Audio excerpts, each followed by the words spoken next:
Good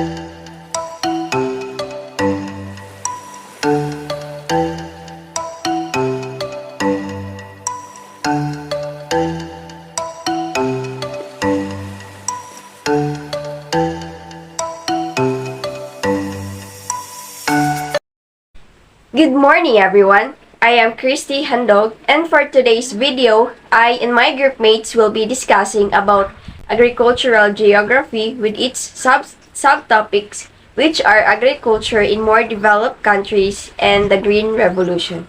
The objectives of this report are by the end of the discussion, the learners should be able to recognize the contribution of agriculture in more developed countries and Green Revolution to agricultural geography. Understand the concepts of agriculture in more developed countries and Green Revolution that causes this agricultural geography to appear. Evaluate the learner's understanding to the topics through answering an activity. So what is agricultural geography? Agricultural geography provides the basic information of various types of the agriculture on the Earth's surface, like subsistence, commercial, horticulture, specialized, and etc. Agricultural geography is a subdiscipline of human and economic geography. It is defined as the study of the geographical and locational attributes, patterns, and processes of crop and animal farming, and related subjects such as farmland, farm-associated human geographers, environmental issues, and theoretical works on the location of agricultural activities. Agricultural geography is concerned with the spatial variations, distribution, and location of agricultural activities on the Earth's surface and the factors responsible for them. It is dominated by the interrelationship and effects of both physical and socio-economic factors on spatial farm enterprises and farm operations. Agricultural geography addresses biophysical determinants of agricultural patterns and productivity, socio-cultural and economic determinants of agricultural patterns and productivity, agricultural activities and spatial organization, agricultural decision-making analysis, agricultural technological changes, agriculture and economic development, and global emerging issues in agriculture from spatial and temporal perspectives. And the second one is agriculture in more developed countries. Agriculture defines the practice of farming, including cultivation of the soil for the growing of crops and the raising of animals to provide food and other products. Most developed country is a nation that has a highly advanced economy and highly developed technological infrastructures. Putting it in other terms, most developed countries are often referred to as first world countries. Places that, like the United States and much of Western Europe, would fall under the label of most developed countries, or we call them for most of the lessons MDCs for short. Intensive agriculture. Intensive agriculture signifying food productions that employs permanent cultivation of fields made possible by the use of more modernized tools. Intensive agriculture in agricultural economic systems of cultivation using large amounts of labor and capital relative to land area. Large amounts of labor and capital are necessary to the applications of fertilizers, insecticides, fungicides, and herbicides to growing crops, and capital is particularly important to the acquisitions of maintenance of high efficiency machinery for planting, cultivating, and harvesting, as well as irrigation equipment where that is required. So, example of intensive agriculture, first is the livestock.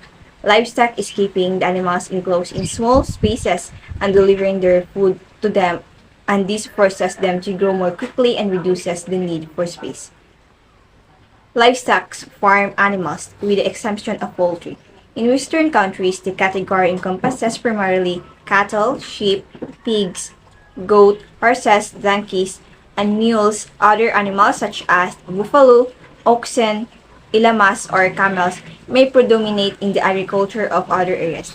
By 21st century, livestock made up slightly more than 1/9 of all vertebrates biomass. Estimates suggest that the mass of Earth's livestock sum 100 million metric tons, is more than that of human beings, wild birds, and wild mammals put together. Second is the aquaculture. Aquaculture is the breeding, rearing, and harvesting of fish, shellfish, algae, and other organisms in all types of water environments. As the demand of seafood increased, technology has made it possible to grow food in coastal marine waters and the open ocean. Aquaculture is a method used to produce food and other commercial products, restore habitat, and replenish wild stocks, and rebuild population for threatened and endangered species. Third is the crops.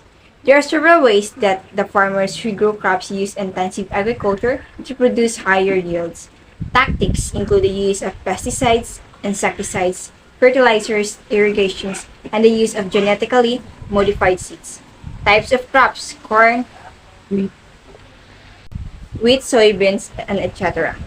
A variety of crop type classifications are particularly in agriculture. For most, there are a list of different types of crops depending on their commercial purposes. Plants can also be classified based on their life cycles, making it easier for farmers to schedule their planting and harvesting activities. A new group of genetically modified organisms has recently taken an essential place among types of agricultural crops, helping to make food more accessible while also having some negative environmental impacts. Farmers should always consider the characteristics of various crop types when choosing which ones to plant and planning their agricultural activities. Modern technology will be especially beneficial for large-scale plant type classification and management. Gardening and mixed crops. People living in MDCs also take a part in gardening. Being very familiar to most of us, gardening is officially defined as attending and cultivating vegetation, especially as a pastime. Mixed cropping, also known as a polyculture, intercropping, or a cultivation, is a type of agriculture that involves planting two or more plants simultaneously in the same field, interdigitating the crops like interlocking your fingers so that they go together. Since crops ripen during different seasons, planting more than one saves space and also provides a wealth of environmental benefits, including maintaining a balance of input and outgo of soil nutrients, weed, disease, insect, suppression, resistance to climate extremes, wet, dry, hot, cold, and increase in overall productivity and management of scarce land resources to its maximum potential. Ranching. Ranching is simply defined as the raising livestock. In the most MDCs, the livestock is a cattle. Due to large amount of land that places like the US offer, most ranching in MDCs falls under the category of being extensive ranching, in which animals are allowed to graze over very large open areas. Ranch is a place with a suitable amenities and implements where cattle and livestock animals are raised for meat, dry or wool. Ranching is the practice of raising cattle and livestock animals in a confined space. Ranching is mostly practiced in America and Europe. The sub-Sahara Africa is yet to embrace ranching. They still practice the extensive or traditional system of livestock production, which is domestic and primitive method. In extensive system, cattle are moved from one location to another by domestic husbandmen covering a long distance in a search of pasture. In the most cases, the result is a very low level of production, both beef and milk, because the cattle lose weight. Average weight of Nigerian breed is 550 kg for bulls and 463 kg for cows. Milk and their maturity is delayed. Milking is not carried out regularly and more often than not, there is no record for milk produced by each cow. So now, let us proceed to the Green Revolution. The Green Revolution resulted in a great increase in production of food grains, especially wheat and rice, due to the introduction in developing countries of new high-yielding variety seeds beginning in the mid-20th century.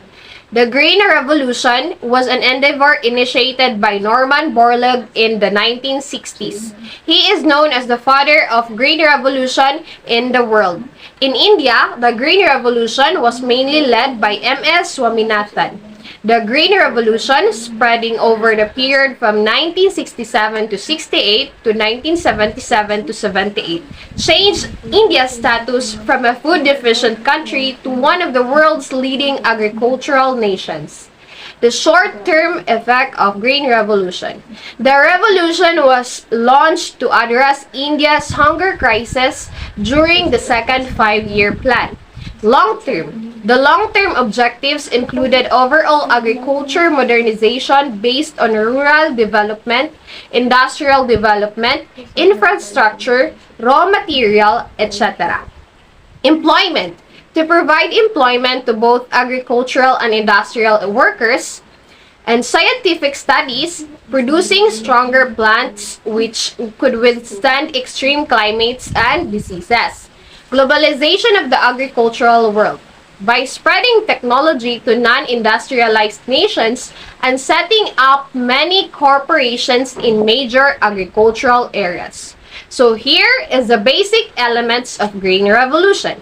Number 1, expansion of farming areas. Although the area of land under cultivation was being increased from 1947 itself, this was not enough to meet the rising demand. Number 2, double cropping system. Double cropping was a primary feature of the Green Revolution. The decision was made to have 2 crop seasons per year instead of just 1. Number 3, using seeds with improved genetics. Using seeds with superior genetics was the scientific aspect of the Green Revolution. Here are the important crops in the revolution.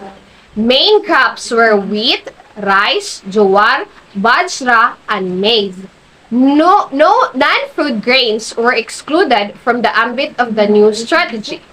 Wheat remained the mainstay of the Green Revolution for years. So here are the positive impacts of Green Revolution. Tremendous increase in crop produce.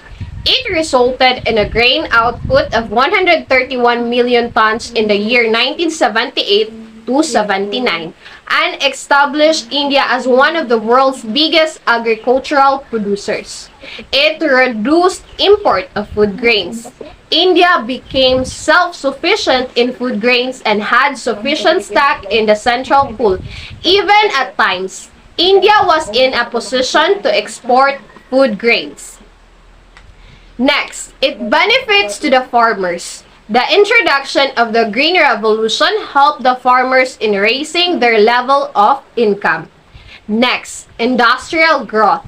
The revolution brought about large-scale farm mechanization which created demand for different types of machines like tractors, harvesters, threshers, combines, diesel engines, electric motors, pumping seats, and etc. Next, rural employment. There was an appreciable increase in the demand for labor force due to multiple cropping and use of fertilizers.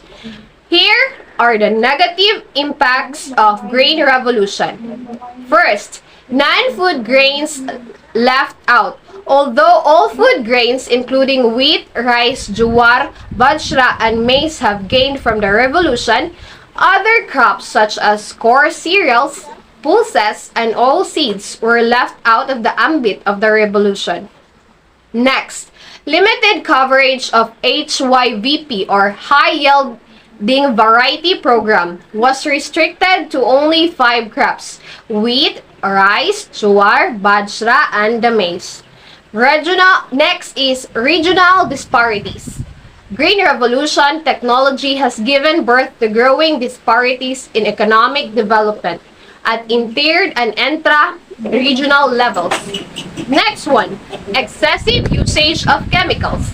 The Green Revolution resulted in the large-scale use of pesticides and synthetic nitrogen fertilizers for improved irrigation projects and crop varieties. Next, Water consumption. The crops introduced during the Green Revolution were water-intensive crops. And next, impacts on soil and crop production. Repeated crop cycle in order to ensure increased crop production depleted the soil's nutrients. Next, unemployment. Except in Punjab and to some extent in Haryana, farm mechanization under the Green Revolution created widespread unemployment among agricultural laborers in the rural areas. Health hazards. The large-scale use of chemical fertilizers and pesticides such as phosphamidon, methomyl, phorate, thiosophos, and monocrotophos resulted in a number of critical health illnesses, including cancer, renal failure, stillborn babies, and birth defects. Overall, the Green Revolution was a major achievement for many developing countries, especially India, and gave them an unprecedented level of national food security. It represented a successful adaptation and transfer of the same scientific revolution in agriculture that the industrial countries had already appropriated for themselves. However, lesser heed was paid factor other than ensuring food security such as environment, the poor farmers and their education about know-how of such chemicals. So that's all about the Green Revolution.